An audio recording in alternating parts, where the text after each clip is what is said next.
I'm Clara Evans, once a small-town girl, swept into a dazzling life by Ethan Brooks, a polished businessman with a fortune to match his charm. Coming from humble roots, I never dreamed of marble floors or diamond gifts. But Ethan's promises made me believe love could bridge our worlds. Early on, he spoiled me, sweet words making me feel like a queen. My family beam shirt found a manhood treasure me. But beneath his shine, Ethan hit a cold pride. I wish your folks had more to offer. HD quip, laughing it off a bit, smile.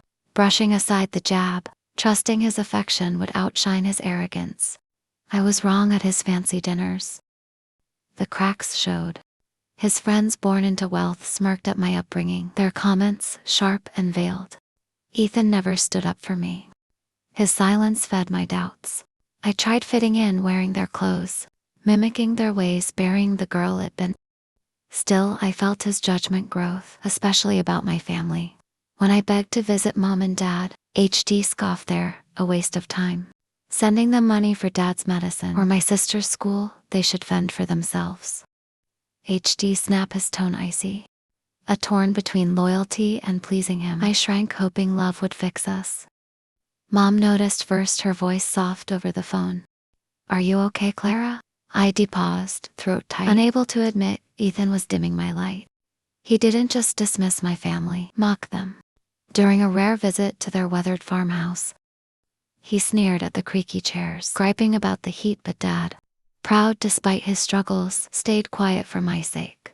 But I saw the hurt in his eyes. My heart broke. Watching Ethan trample the people had raised me. ID thought aged embraced Instead, he saw them as dirt under his polished shoes. Then came the betrayal that shattered me. Ethan bought my family's farm, claiming it was a gift. I dared to help unit. He turned it into a rundown rental, leasing it to rough tenants. My parents were forced out, their home full of my child. I confronted him, shaking, how could you?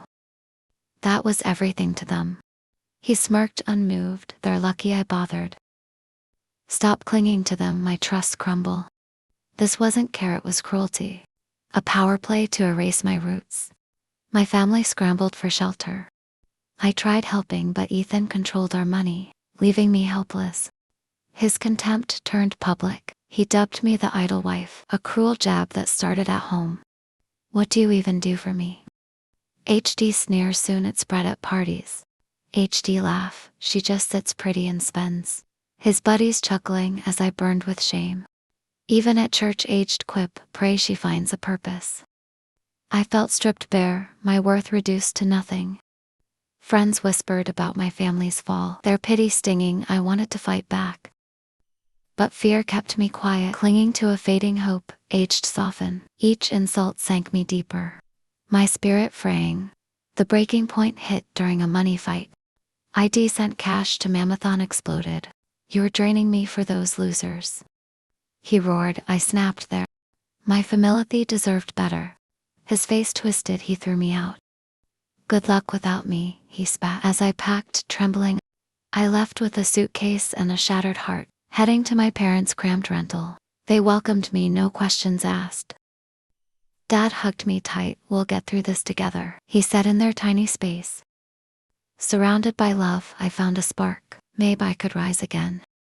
Life flipped fast. I took any job, cleaning, waitressing, stocking me hands roughening with every shift. Exhaustion hit hard, but I hid my tears, fueled by my family's laughter and mom's cooking. People stared, whispering, she's fallen low. I ignored them, saving every dime, dreaming of lifting us up one day. Flipping burgers at the diner, I heard Clara, it was Jake. My old friend now, a sharp-dressed lawyer. His eyes widened at my apron, but he smiled. What happened?